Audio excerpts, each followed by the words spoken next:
ప్రేక్షకులందరికీ నమస్కారం. ఈరోజు మన స్టూడియోలో ప్రముఖ తంత్ర జ్యోతిష్యులు, జ్యోతిష రత్న, జ్యోతిష సామ్రాట్ చింతా రుక్మాన్ గదరావు గారు మనతో ఉన్నారు. గురుగారితో మాట్లాడేద్దాం. గురుగారు నమస్కారం. గురుగారు మాతృదేవోభవ, పితృదేవోభవ, ఆచార్య దేవోభవ. గురుగారు, మే మాసంలో మిథున రాశి వారి పరిస్థితి ఎలా ఉండబోతుంది? రాహు, కేతు, గురుగ్రహ సంచారం కూడా మనకు జరగబోతుంది. దీని ఆధారంగా మరి మిథున రాశి వారికి ఈ నెల ఎలా ఉండబోతుంది గురు? మిథున రాశి అంటేనే దుస్వభావ రాశి, స్థిరత్వం తక్కువ కలిగిన వాళ్ళు. వీళ్ళు ఆలోచనలు మారుతూనే ఉంటాయి. మిథునము అంటే కలయిక అని అర్థం. అందుకే ఒక భార్యాభర్తల యొక్క చిహ్నం ఇక్కడ ఉంటుందన్నమాట. కాబట్టి ఈ రాశికి బాధకాధిపతిగా గురువు వస్తాడు. అంటే ఈ రాశిని బాధించేటువంటి గ్రహమే గురువు ఏకంగా. ఆ గురువు ఈ రాశిలోకి వస్తున్నాడు అంటే బాధించడానికి వస్తున్నట్టు కదా లెక్క. గురుగ్రహము మనకు మెదడు, అన్నవాహిక, జీర్ణాశయము, లివరు లాంటివి అవయవాలకు కారకుడవుతాడు. కాబట్టి స్త్రీలలో అయితే గర్భసంచికి ఆయనే కారకుడవుతాడు.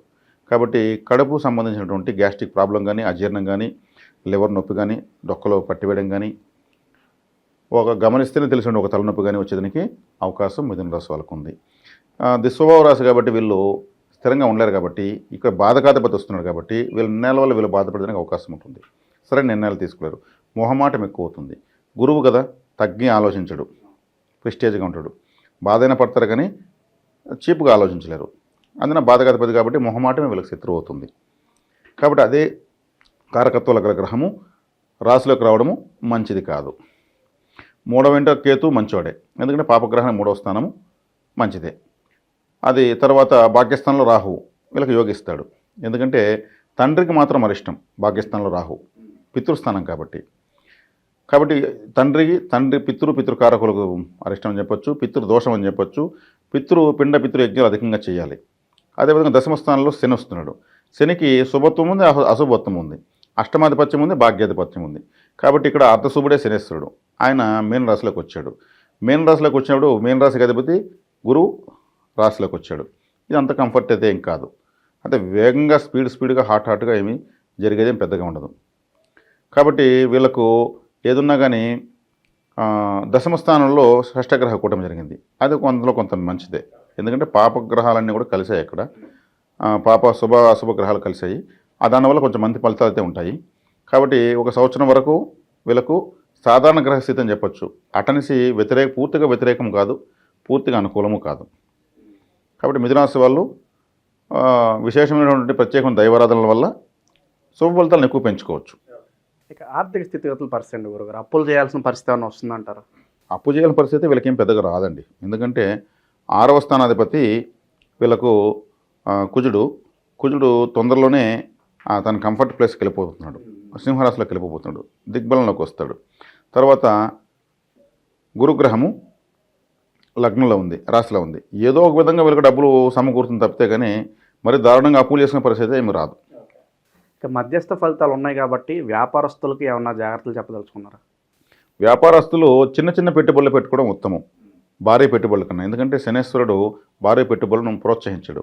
ఆయన దశమ స్థానంలో కేంద్రంలో ఉన్నాడు. ఆ గ్రహం లగ్నంలో ఉంది. కాబట్టి ఎక్కువ పెద్ద పెట్టుబడులు పెట్టడం వల్ల చిన్న పెట్టుబడి పెడితే వచ్చే లాభమే పెద్ద పెట్టుబడికి వస్తుంది. వీళ్ళతో పాటు తక్కువ పెట్టుబడి పెట్టిన వాళ్ళకి ఎంత వస్తుందో ఎక్కువ పెట్టుబడి పెట్టిన వీళ్ళకి అంతే వస్తుంది. వీళ్ళ పెట్టుబడి ఎక్కువైపోయింది, వాళ్ళ పెట్టుబడి తక్కువైంది. అప్పుడు వాళ్ళే బెటర్ కదా. కాబట్టి చిన్న పెట్టుబడులే 4-5 రంగాల్లో పెట్టుకోవడం మంచిది. 4-5 కొంత ఎక్కువే వస్తుంది. ఒకే రంగంలో ఎక్కువ పెట్టడం కరెక్ట్ కాదు. ఇక ఆరోగ్యపరంగా ఎలా ఉండబోతుంది? ఆరోగ్యపరంగా చెప్పాను. వీళ్ళకు గమనిస్తేనే తెలిసేటువంటి ఒక తలనొప్పి, జీర్ణాశయము, అదేవిధంగా అన్నవాహిక, లివరు లాంటి ప్రదేశాల్లో నొప్పి రావడము, అన్కంఫర్ట్ కావడము, ఫ్యాటీ లివర్ కావడము, అదేవిధంగా గ్యాస్ట్రిక్ ప్రాబ్లమ్స్ వచ్చేదానికి అవకాశాలు ఉంటాయి. ఎక్కువగా ఈ కాఫీలు, టీలు, ఆయిల్ ఫుడ్స్ ఇటువంటివి తక్కువ తీసుకోవడం మంచిది. మరి ఈ ప్యాకెట్ పాలు, ప్యాకెట్ పెరుగు, మజ్జిగ లాంటివి ఎక్కువగా గ్యాస్ట్రిక్ ప్రాబ్లమ్స్ రప్పిస్తున్నాయి. అలర్జీస్ వచ్చేదానికి అవకాశం ఉంది. కాబట్టి ఈ ప్యాకెట్ పాలు, పెరుగు వదిలేస్తే అలర్జీస్ రావు. అలర్జీస్ ఉన్న వాళ్ళకు, రాని వాళ్ళకంటే ఇంకా తొందరలో వస్తాయని అర్థం. వాటి వల్ల అవి ఆరోగ్యకరమైనటువంటి విషయాలు మాత్రం కాదు. కాబట్టి కల్తీ పదార్థాలు తీసుకోకుండా ఉండడం మంచిది. శుభకార్యాల పరిస్థితి ఏంటి గురుగారు? శుభకార్యాలు జరుగుతాయండి వీళ్ళకు. ఎందుకంటే శుభగ్రహమైనటువంటి గురువు లగ్నంలోకి వచ్చాడు.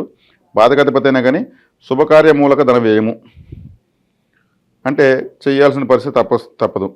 ఆ పెళ్లి చేసిన మూలకొని మాకు అప్పులు అయిపోయినాయి, ఆ ఇల్లు కట్టిన మూలకొని మా దగ్గర డబ్బులు లేదు అంటూ ఉంటారు కదా. ఆ విధంగా వీళ్ళకు కొంత పెట్టుబడులు కొన్ని తప్పనిసరులు పెట్టేస్తారు. పెట్టేసి మళ్ళీ దాని రికవరీకి మళ్ళీ పని చేసుకోవాలి. వస్తున్న డబ్బు రికవరీ సరిపోతుంది, వీళ్ళు తినడానికి సరిపోతుంది, తప్పితే మిగిలిబాటు ఉండదు. ఇక ఆకస్మిక ధనలాభం కావచ్చు, అనుకోని ప్రయాణాలు కావచ్చు, సడన్గా ఎక్కడికో వెళ్తారు, అది బాగా కలిసి వస్తూ ఉంటుంది. అలాంటి సంఘటనలు జరగడానికి ఏమన్నా అటువంటివి ఏం లేవండి. ఆకస్మికమైనటువంటి ప్రయాణాలు కల్పించినట్టు రాహు కానీ కంఫర్ట్గా లేడు. అనుకోని ప్రయాణాలు చేయాలంటే కూడా 10వ స్థానంలో శనిగ్రహము అంత మంచిగా లేడు. కాబట్టి అంత అనుకోని ప్రయాణాలు, ఆకస్మికమైనటువంటి ప్రయాణాలు అయితే అంత పెద్దగా ఏం కనిపించలేదు. జన్మజాతకంలో ఎక్కువగా ట్రావెల్ బిజినెస్, ట్రావెల్ ఏజెన్సీస్ పెట్టుకున్న వాళ్ళు, అది వాళ్ళ వృత్తిరీత్యా ఇది కాబట్టి వాళ్ళకు సహజంగా పోతూ ఉంటుంది. అదంతా లేకుండా కొత్తగా కావాలనుకున్న వాళ్ళకి పెద్దగా ఫలితాలు రావు. ఓకే. ఇక విదేశీ ప్రయత్నాలు చేసుకోవచ్చు అంటారా ఈ సెట్ అయిన పీరియడ్లో? విదేశీ ప్రయత్నాలు ఒక విధంగా చేయొచ్చు, ఎందుకంటే రాహు భాగ్యంలో ఉన్నాడు, విదేశీ దూర ప్రాంతంలో ఉన్నాడు కాబట్టి చేయొచ్చు. కానీ విదేశాలకు వెళ్తే అంత కంఫర్ట్గా ప్రపంచవ్యాప్తంగా ఏ దేశంలోనూ అంత అనుకూల వాతావరణం ప్రస్తుతం లేదు. ఓకే. అగ్రరాజ్యాలు సైతం అట్టుడికి పోతున్నాయి. ఈ సందర్భాల్లో విదేశాలకు వెళ్ళి స్థిరపడాలని కానీ ఉద్యోగాలను కానీ ప్రయత్నించడం అంత కరెక్ట్ కాదు. కొంతకాలం వేచి చూడడం మంచిది. ఆల్రెడీ వెళ్ళి స్థిరమైన వాళ్ళు వాళ్ళ తగిన అనుకూల పరిస్థితులు వాళ్ళు అక్కడ ఏర్పరచుకోగలరు, ఎందుకంటే అలవాటు పడ్డారు కాబట్టి. కొత్తగా ప్రయత్నించే వాళ్ళు కొంతకాలం ఆచి వేచి చూసడం చాలా మంచిది. ఓకే. సో ఉద్యోగస్తులు వేరే చోటికి మారాలనుకుంటారు, స్థాన చలనం, గవర్నమెంట్ ఉద్యోగులు ట్రాన్స్ఫర్స్ కోసం చూస్తూ ఉంటారు, వీళ్ళకి ఎలా ఉండబోతుంది గురువు? వాళ్ళకు కొంచెం ఉద్యోగాలు మారినా కానీ కొంత అంత కంఫర్ట్ ప్లేస్ ఏం రాదు. 10వ స్థానంలో శని కాబట్టి అంతకుముందున్న చోట ఎలా ఉంటుందో అలాగే ఉంటుంది.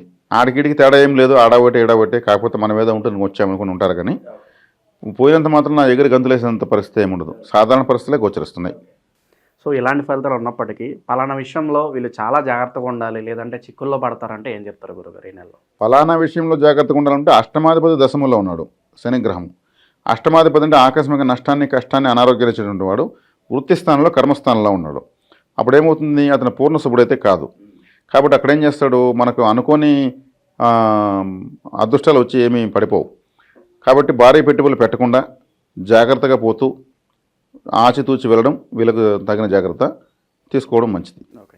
ప్రజెంట్ ఉన్న గ్రహస్థితి బట్టి వీళ్ళు ఎలాంటి రెమెడీస్ చేసుకుంటే బాగుంటుంది గురుగారు? వీళ్ళు తీసుకోవాల్సినటువంటి చేయాల్సినటువంటి రెమెడీస్ అర్ధనారీశ్వరుని ఆరాధించడము. వీళ్ళ రాసే అర్ధనారీశ్వర రాశి. వీళ్ళు తీసుకోవాల్సినటువంటి ఇంకొక చక్కటి పరిహారం హిజ్రాలు.